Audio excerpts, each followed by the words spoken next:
you have to do. Just continue to get into fights and everything. Welcome, hello, sir. Roger Stone. Into How are the studio. you? Roger Stone is here. Gentlemen. What's How are going you? on? Everything's everything, as Strom Thurmond used to say. People are very excited about you being here. Did you know Strom Thurmond? I did. What kind of guy was he? Because you never heard terrific things about him. Was he a nicer guy than people? People thought he was an old, awful racist, or was he not? He evolved. So when it was popular and necessary to be a racist in South Carolina, he was a racist. But he appoints the first black U.S. attorney, a number of African-American judges, and he always does particularly well late in his career, you know, on the African-American community. On the other hand, as a lecher, the guy got more ass than a toilet seat. Did he really? Very, very active. Got laid Is a that lot. right? Into his 90s. Wow. Good for him. Yeah. Good for him. He was, some called him Sperm Thurmond for that reason. Right. How old do you think he was the last time he got laid from a stranger?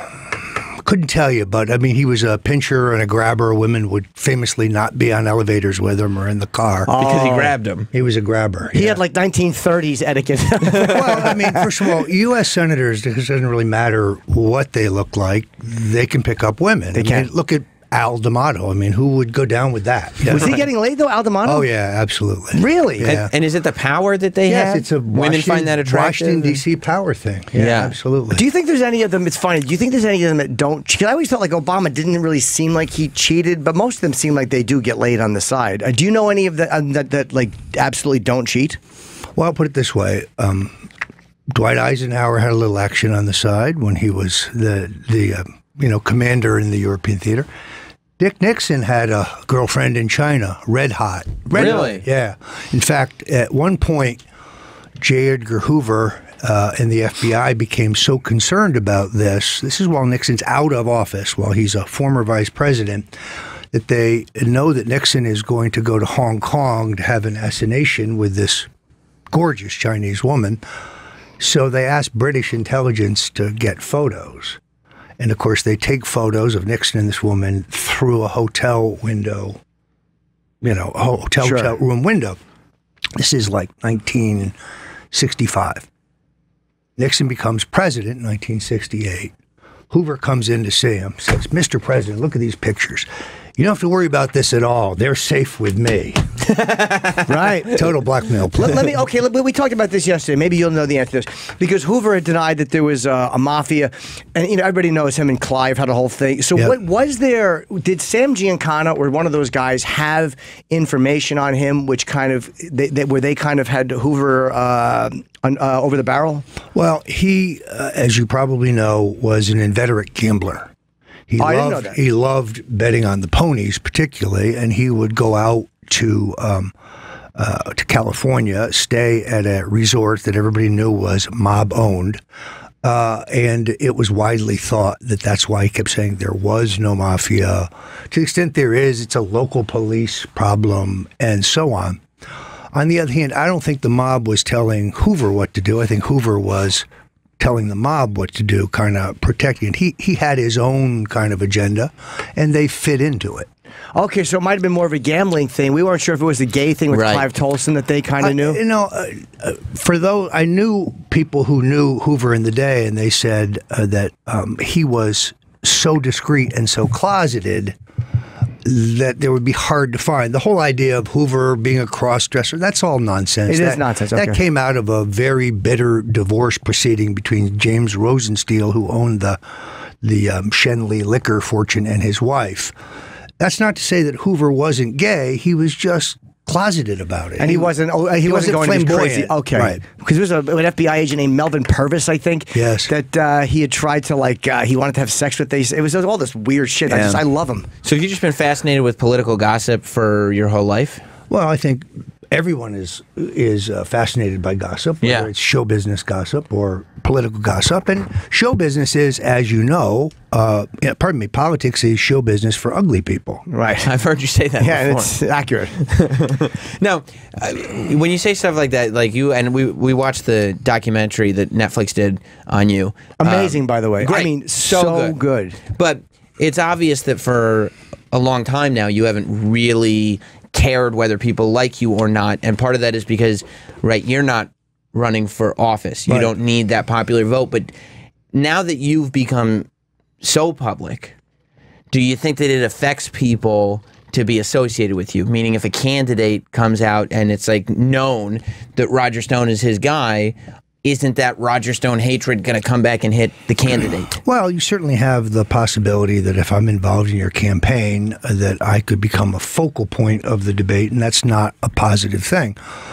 Which is why, you know, I write, one of my rules is use a cutout, lay low, play dumb, keep moving. And then there's the three corollaries. So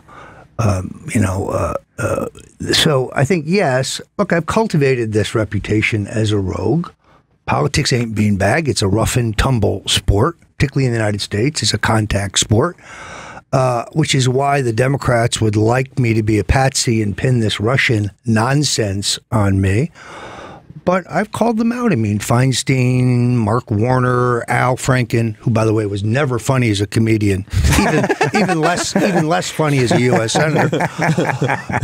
They've all gone on national TV in a public hearing, and they've said things that are demonstrably, provably false. All I'm asking for is the opportunity to testify in public, just as I did, and straighten the record out. So is that what happened with Trump, that you became, early in the Trump campaign, you were a pretty big focal point. You were on the cover of magazines and stuff like that. And there's the story breaks that either he fired you or you quit or something. But, you know, the general theory is that you're still acting in that advisory role. Do you realize at that point, I need to be behind the scenes, and in order to do that, you need a different guy in charge? I'll still be on the phone in the shadows over here. That was not my motivation. My motivation, well, first of all, I was a paid consultant to Donald Trump's exploratory effort in 2012. I really wanted him to run in 2012. Hadn't you told him before he should run? I started as early as 1988. Again in 2000, again in 2012. You think he could have beaten Obama in 2012? Well, I thought he could beat Romney. Gotcha. One thing at a time. Gotcha. You know, I would now say, in retrospect, 2016 open race, no incumbent, no front runner in the Republican nomination, not really. Jeb, a front runner on paper. Donald made short work of him. Yeah, he did. You know, Mr. Low Energy. So in retrospect, it was a better year. Now, the reason that I left and I did resign, and I showed my resignation letter to both a Politico reporter and a New York Times reporter the night before, because I knew there might be some controversy about it, was because Donald Trump is his own strategist. He doesn't need a strategist. We kind of do the same thing. It's his money. It's his name. It's his reputation. It's his future. He really had a right to do it his way. He formulated a campaign that was entirely communications based. In other words, he would go in, do these giant rallies, get 35,000 people show up, knowing that the cable networks would show it wall to wall. That's a multi-million-dollar paid TV ad, really, in a way. Right. I also knew that while they may have helped him to the nomination, they would turn around and try to screw him in the general election, which, of course, they did. So, and also I had had enough dealings with Corey Lewandowski to know that he was a weasel and a liar, and not particularly talented, and therefore I didn't. At 64 years old, I had no intention of clearing what I was going to say. You didn't want to have to go through him, yeah. Not happening.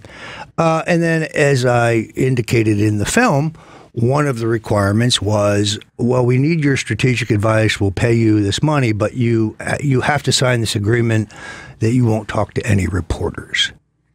Well, that's like saying to me, you know what, we want you on board, but you can't eat any food between now and... Right. You know, and this is what I do. Right. Did you refuse to sign it? I just declined. I mean, I thought I could be more helpful to Trump from the outside. And if you go back and look, the day after I left the campaign, I'm out doing surrogate speaking about why Donald Trump will be a great president. Can I ask you, because you also mentioned that like he made short work of Jeb Bush, which he really did, and he made the Republicans, he made them all look like rank amateurs, and he made Hillary look like an amateur. How would he have done against a guy like Reagan or an early 90s Clinton, who were a little bit, seemed like a little tougher politicians? Would he have had the same easy time with a guy like Reagan, or would he not have had that type of a time? Well, Reagan is unique, but also the electorate in 2016 is unique. You've never seen this level of anger, disillusionment with all politicians, all parties, all political institutions, Congress. The people are fed up. They've never had this level of anger, not even in 2012. Right. No, it was true. building, but it wasn't there yet. And Reagan, it was just a different time, although I would argue Reagan and Trump have many of the same attributes. slogan. Well, same slogan and many of the same attributes. Here's the difference. Trump owns the slogan legally. And if you put it on a hat without his authorization, he will sue you so fast your head will spin. So did you guys, when Lewandowski takes over, do you know that that's not going to last? Do you do anything to sabotage it at all, or do you just let it? He sabotages it himself. Yeah. Trump lost the Wisconsin primary. Then he lost the Louisiana delegates. Then he lost the Colorado delegates. Then he lost the North Dakota delegates. And when that's happening, are you on the phone going, Donald, like, you got to get rid of this guy. You got to get somebody else in. You're losing. We can't. No, it worked the other way around. He called me and said, can they really steal this nomination from me? And I said, not only can they, but they're going to try. Look at the 1952 fight between Robert Taft and Dwight Eisenhower. There's a great book on this written by a guy named Herbert Brownell, who is a former attorney general, who plotted the strategy. The Republican convention is not regulated by state or federal law. It's regulated by its own rules. So the convention could pass a rule that says only people wearing red hats may vote. And that would be the rule. So it's a Byzantine process, and it was very clear to me that the Republican establishment, having been rolled over by Trump in the primaries, was going to try to hijack this. And with that odious clown, Ted Cruz. I mean, do you know why people take an instantaneous dislike to Ted Cruz? It is an instantaneous thing. Why? Because they're only saving time. I mean, this guy is just a weasel. Yeah. And he's been a conservative for, I don't know, at least 15 minutes. Can I ask you, you were accused, by the way, were you accused of being the one, there was these rumors that he had a bunch of extramarital affairs and someone tied your name to that. Was that unfair of them to tie your name to that? He was upset because there was a National Enquirer story on this, and there's a quote from me in the story. And I did say in the story, if this is true, it will be a real problem for his campaign, given his support from evangelical Christians. That doesn't mean that I planted the story. In fact, I didn't. I think the story came from Marco Rubio's campaign, and I merely commented on it to make sure it got into print. Right, yeah, that's you furthered it. And if Ted Cruz thinks he's going to run for president again and these same issues are not going to come up, well, I think he'd be mistaken. And sorry, Sam, the disinformation I wanted to ask you about, because you mentioned that in the documentary about how disinformation is so important, and you've only been a part of it once, and that was when you were very young. What is a really, really popular piece of disinformation that has been out there that you had nothing to do with? Lee Harvey Oswald killed Kennedy and he acted alone? See, Nonsense. Ridiculous. I actually believe that now, and I was always a conspiracy guy. You need to read my book, The Man Who Killed Kennedy, The Case Against LBJ. Well, if I can get a free copy, I know where that could be had. I would read it because I was a conspiracy guy, and then I started believing. Actually, Bugliosi's book kind of convinced me after. You didn't like it? No, I would see. He went into a debate with the lawyer who used to wear the fringe jackets on this question. Jerry Spence? Yes, Jerry Spence. And Bugliosi prepared for the debate, and Spence was coasting, and Bugliosi, I think, did win the debate. I would have been happy to debate him, having read his book. I have debated Gerald Posner, who wrote Case Closed.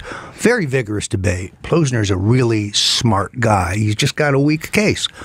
The forensic evidence, the anecdotal evidence since the Warren Commission is so overwhelming. I'm not sure how anyone could believe that Oswald killed Kennedy and he acted alone.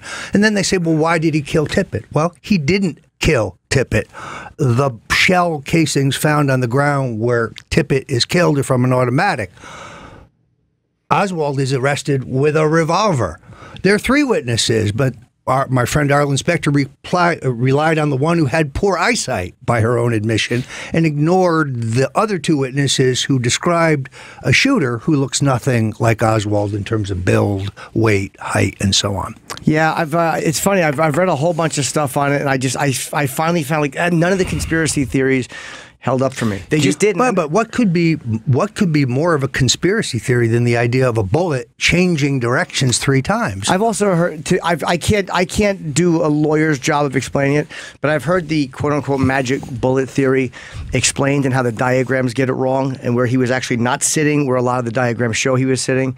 And in '78, when they did the House Select Committee on Assassinations, I think that they said that the acoustic evidence was questionable, but Michael Bodden and those guys kind of said that the medical evidence held up. And that was just what convinced me. I have never relied on the acoustic evidence. I thought it was weak. Interesting, but weak. Here is something that is undisputable. Gerald Ford, at the request of J. Edgar Hoover, with a pencil, changes the chart from the autopsy, moving the wound from JFK's upper back to the base of his neck to accommodate the magic bullet theory.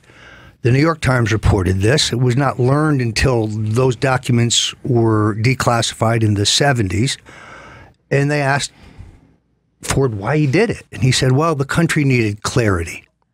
No, I think the country needed truth. But there you have it in his own hand. He didn't deny it.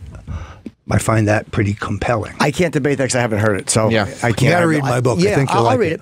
When you were talking about Jeb Bush a minute ago, and to me, like, that was probably my favorite story of the whole election cycle, was watching this guy who had been sitting there for what, 16 years waiting for his turn? Yeah. Like, you know, and his campaign slogan is "Father, Father, tell him it's my time to be king." Yeah, you know, he watches his brother, who I don't think in his head was ever supposed to be president until he decided to be president, and go, okay, you know what, I'm going to help him get it. And then I'm going to wait, and then it's going to be my turn. Yes. And everybody before Trump gets in is saying, well, of course it's going to be Jeb. People were already complaining, another Bush Clinton, another Bush Clinton. Yes. And just like that, Jeb Bush goes, he gets destroyed, and you could see it on this guy's face, like his whole worldview of what life was going to look like, his destiny. You and Donald Trump changed his entire lifespan. Yeah, no, I think there's no question he thought that this would be very easy. The vaunted Bush machine, which really had a stranglehold on party money. The problem was that he had no spark. He had no energy. It was like, I want to be president because it's my turn, not because I have a vision for the country.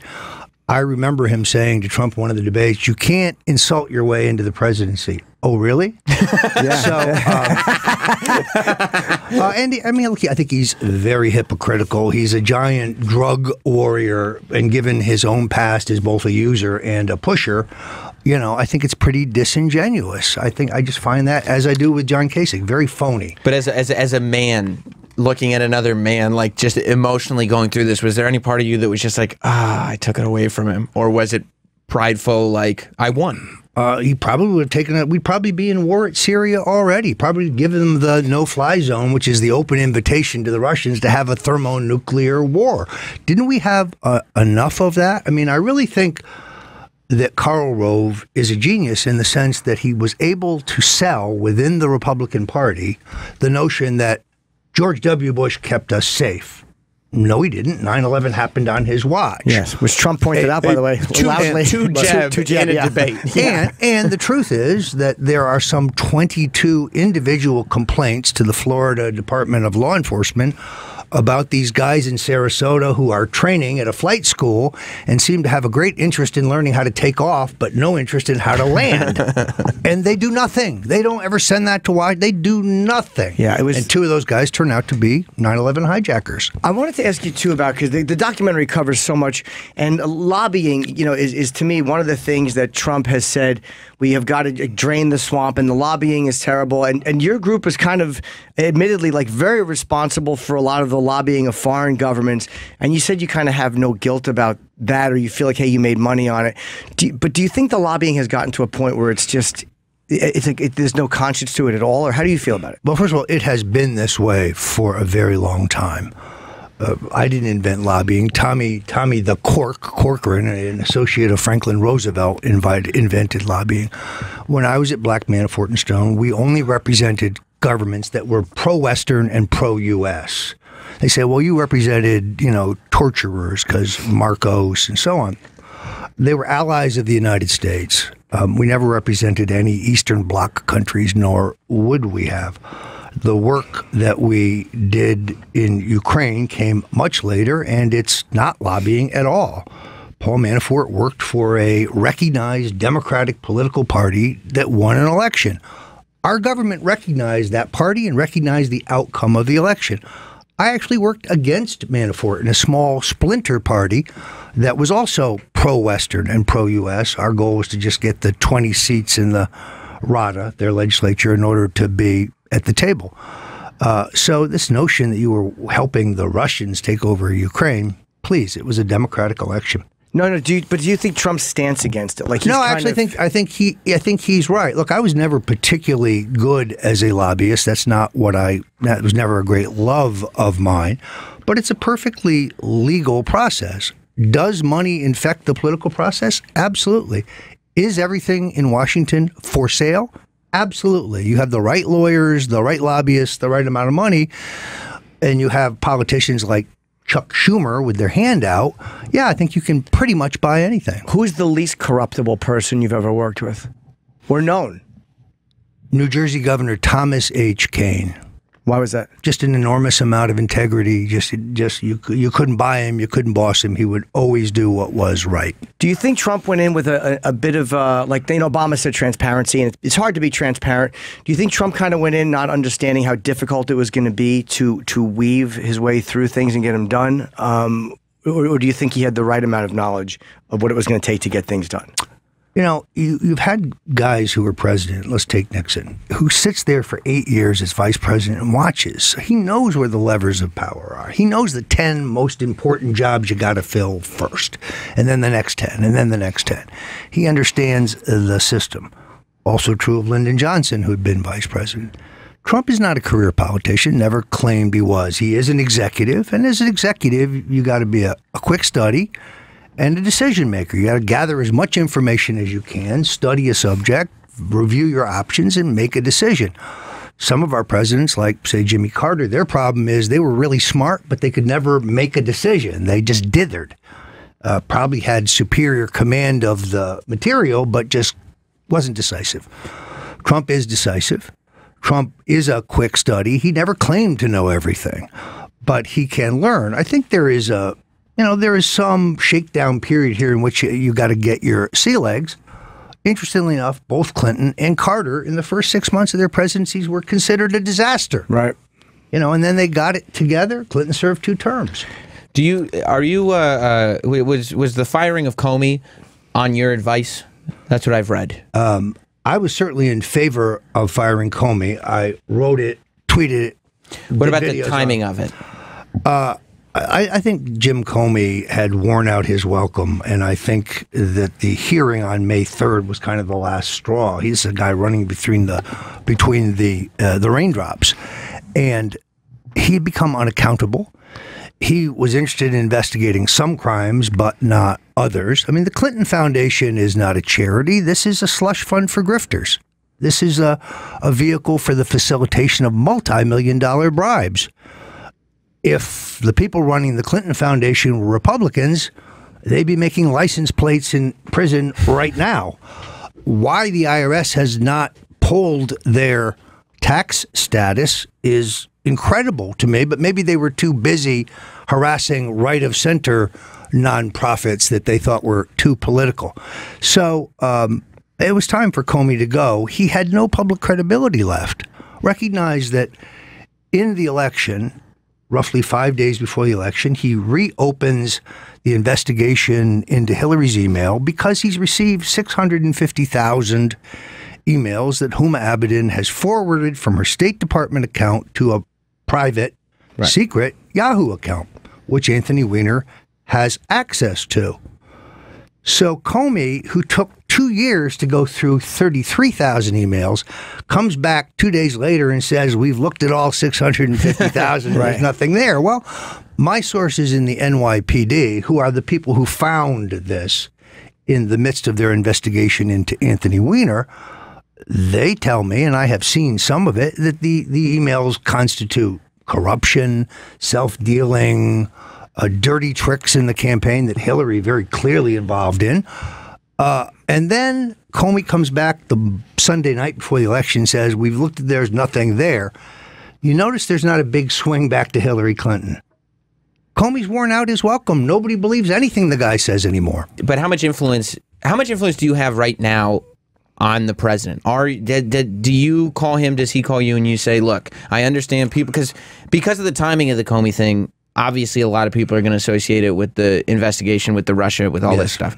So that's why it's a questionable decision to make that decision now.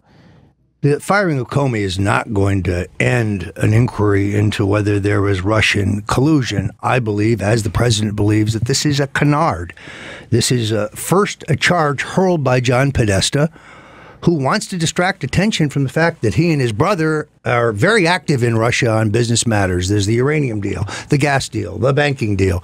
They're the guys making money from the oligarchs around Putin. And Bill and Hillary are giving speeches paid for by the clique around Putin. So what better way to distract from all of that than accuse Donald Trump of being in bed for the Russians? This is a scandal in search of evidence. Where's the smoking gun? I don't think it exists. Why and why won't he? And it's like, I don't know how to feel about Trump. There's things about him I like, things I don't. But why won't he release his taxes? It's simply because it would just shut people up if there's nothing there. It would shut people up. And it does seem that as the president, we kind of have the right to know that. Like, I believe in your privacy. But when you're the president, we have the right to know, I think, a lot about you. And the fact that he's not doing that seems shady. And it doesn't seem like there's any reason for it. Well, if you go back and look during the campaign, I was in favor of him releasing his taxes because I honestly believe there's nothing there that's particularly interested. He made a lot of money, and he did have a big deduction. That became clear. It was perfectly legal. It was funny how some people tried to imply that was somehow tax evasion. That's the way the system works. If you have losses, you're allowed to write them off. Sure. And he did. I would like to see him do that, to release his tax returns, to make it go away, but he's a very stubborn guy. It is interesting to me that issue killed Mitt Romney, killed him, who ultimately folded and released them. Never really hurt Trump. But it also seems to be, he like you said, he's a stubborn guy, but he also is a guy who likes to win. And as a guy who likes to win, if there's nothing there and it would shut them up, what better weapon than to shove that in their faces and there's nothing there? I mean, that's the ultimate victory. It's not something I can opine on because I've actually, honestly, never discussed this specific issue with him. But it's clear from his public comments that he feels strongly about it. How often do you talk to him? From time to time. That's all you'll say? Yeah, look, I've never been willing to characterize the content or the scope or the frequency of our conversations because I'm smart to know that if I do, they'll end. The president, the president has the right to some assumption of confidentiality that you can talk politics or about anything, and he's not going to read about it on the front page of the story. Well, then let me ask you about Bill Clinton, because in your book called "The Making of the President" 2016, you specifically say, we talked about, remember, Jim, when we talked about the black kid who said he was Bill Clinton's son? I do remember him, Like, you flat out say he is definitely Bill Clinton's son. That's my view. First of all, I've interviewed his mother, his aunt, a number of other people in his life. They've all passed polygraphs. It is clear that Clinton is supporting the kid financially from the time he's born to the time that he becomes president. It also helps that he's a dead ringer for Bill. He has Bill's charisma. He's got Bill's gift of gab. He's very charming. This was the woman who said that Bill fucked her in the bushes. In the bushes, yeah. Projects, we, right? we talked about that quite a bit, how he was just jogging by and decided. Fucked her in the bushes in the projects. Yes. Raw dog. And in 1988, there's a very extensive attempt to foist a DNA test on the public. The Star tabloid, owned by a Clinton crony, and whose general counsel at that point is David Kendall, Clinton's lawyer, obtain the DNA evidence from the famous blue dress, which is attached to the final summary of the impeachment report from the special prosecutor to the Congress. The problem with that is it takes two different DNA tests compared to legally determine who a parent is. So they only have half a test. The other half, even though it says in the text that they conducted both, the results for only one test is attached. Therefore, utilizing that data could only be inconclusive. Right. It's not enough information to say that Danny Williams is Bill's son, and it's not enough information to say that he's not Bill's son, which is why Danny is preparing to file a paternity suit in Arkansas to try to get to the bottom of it. Let me just finish by saying this. Danny Williams works in a meat packing plant by day, works at a 7-Eleven at night to provide for his 5 children. His father is worth $400 million. Talking about Bill Clinton. Time for Bill Clinton to step up and do the right thing. Now, there was also questions, too, about, you tweeted about, I guess, Podesta's hacked emails before they became known. That's untrue. It is untrue. Okay. Yes, I did tweet on August 14th. Now, recognize the context. The Democrats are laying the wood to Paul Manafort, an usher in my wedding, my friend of 40 years, accusing him of all kinds of malfeasance in Eastern Europe. I have seen the opposition research on John and Tony Podesta and their very active money-making activities in Russia involving oligarchs close to Putin. And on August 15th, I say, Podesta's time in the barrel will come. I never mention email anywhere. You didn't say Wednesday or something? No, that's a different issue. We'll come back to it. The conjecture is, Stone knew about the... No, I knew that he had all these deals. I knew that would get publicly reported. And between August 14th and Election Day, there's over 100 stories on their business dealings. Page 1 of the Wall Street Journal, Bloomberg News, et cetera, et cetera, et cetera. So I never said... his emails will provide any information. Never had any reference to his emails because I didn't know his emails would be hacked until they were published like everyone else. I did have a source tell me in early August that Julian Assange, who I do not think is a Russian asset, who I believe is a whistleblower, is a journalist, that he had a treasure trove of information on Hillary Clinton, and he would release it in October.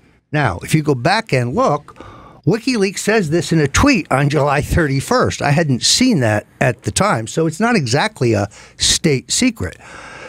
To say that I knew the scope and the specifics and the timing other than October, early October, my source tells me it's going to happen Wednesday the 5th, and on Wednesday the 5th of October, Assange has a press event and he says, I'm going to have disclosures every week for the next 10 weeks. And he does.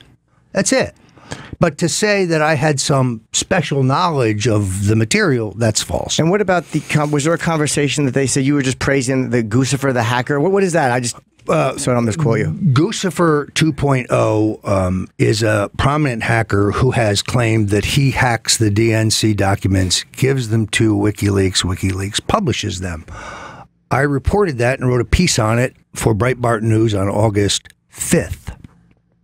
2 weeks later, I read on Twitter that he's been banned. I don't believe in banning anybody. I think everybody, including the craziest Democrat left-winger nut job, should still have access to Twitter and Facebook and so on. I'm just not against censorship. I'm a First Amendment guy. Let your ideas sink or swim on their own. Right. So I have a brief private direct message exchange with him, which I've now made entirely public, in which I say, hey, I saw that he'd gotten reinstated. So I said, hey, congratulations. Oh, it was in a Twitter DM? Yeah. Oh, okay. So based on the timing, though, my exchange with him happened 6 weeks after WikiLeaks has already released the documents. And that's the only exchange with him I have. So how could I have colluded with him on the release of those documents unless I owned a time machine? Do you? And I checked with Putin. His time machine is not yet perfected. Oh, okay. Is Pizzagate real? Don't know. What's your gut? Look, I do think that in the wake of the Haitian earthquake, that there is a child sex trafficking ring operating out of Haiti with the tacit, at least look away of the government there. I do think they're trafficking children around the world. I do think, unfortunately, pedophilia is popular among certain upper echelon strata of society, particularly in Europe. But I've not read enough on this to form an opinion. I think it is unlikely that anyone was running a child trafficking ring out of a pizza place in D.C. And they wouldn't have said, let's have pizza. I don't know enough about that either. Yeah. But you're not willing to say that it's not true. You just don't know if it is. I have no idea. And can I ask you about Roy Cohn real quick? Yes. We have to wrap up shortly, but when you look back on Roy and that, do you think that he was a good man or he was a bad man? There's aspects of both. He's very complicated. I mean, I saw Wayne Barrett, who is an inveterate liar and makes a bunch of stuff up in the documentary. Was he he's the guy, the reporter? Yeah. I went through his 4-part series on me with a yellow highlighter. 69 absolute flat-ass lies with one source. I mean, the National Association of Journalism requires 2 sources for a blind quote, but not Wayne Barrett. So he gets a lot wrong. But Roy was a very tough, very tenacious, very vicious guy when he was fighting either to survive or on behalf of his clients. He was Donald Trump's lawyer. I met Trump through Cohn. Cohn could also be very sentimental, very loyal. You know, when one of my aunts died unexpectedly, Roy's like, hey, take my car out to Connecticut, keep it for a couple days. I'll take cabs, but you can move your family around. Just he was an anomaly. He was a paradox. He was a very complex and intense guy. We have to wrap up in like a minute. I was going to ask your life, personally and professionally. I think that the Roger Stone that we now know was kind of shaped after the scandal involving you putting swinger ads for you and your wife in swinger publications, which you owned up to, which I think was a strong thing to do. Most people don't own up to those things. When they're caught, they're caught.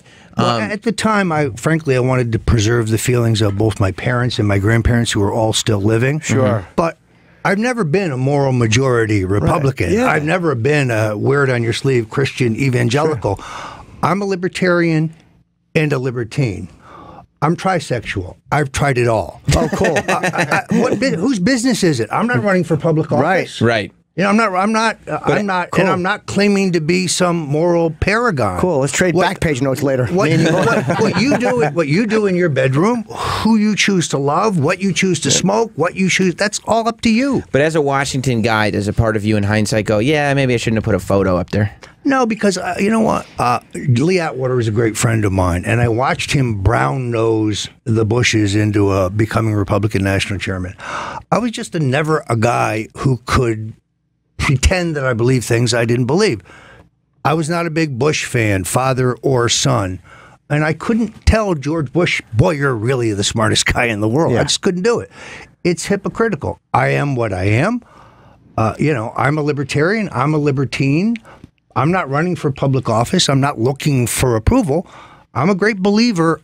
I'm a real conservative, meaning I want government out of the bedroom and out of the boardroom. Great. And we wish we had more time with you. This was great. Yeah. Roger Stone, there's a couple things to promote. The Making of the President 2016 is your book. They literally just gave us this today, but the documentary on Netflix is what you're here for. It's great. It's so good. I wish I got the link very late last night and saw part of it. It's excellent. A lot of well Tucker done. Carlson in it, too. Yeah. I think every Trump's in it. Every person in America needs this book, The Making of the President 2016. You can get it on Amazon or Barnes & Noble, but the Netflix document, it's not a love letter. It's not a hit job. It's kind of straight down the middle. It seems like it's pretty. It's love-hate, and it seems like it's a pretty honest picture of you, which I think is great. Some of the most incredible suits I've ever seen. Yeah, you look terrific. I got to be honest. You look like $1 million, and I'm looking forward to getting my free copy of your book, because that is what's really important. The JFK book. And when does the Netflix thing premiere? Tomorrow. The 12th. Tomorrow. Yeah. It's tomorrow night. All right. Well, thank you for coming in. It was really and you can see great. some of the suits that led Twitter to calling him a czar Mr. Peanut. Yeah, I've been called a bunch of words. I didn't care for that. I didn't care for that. I thought you looked good. I mean, the point is, at the inauguration, I wore what the etiquette book says you're supposed to wear. What every president up until George Bush wore: Bill Clinton, Ronald Reagan, Dwight Eisenhower, Harry Truman. It's the traditional morning coat. I wore that. People said I looked like a vampire. All right, we'll see you guys tomorrow. Thank you, Roger. Yep.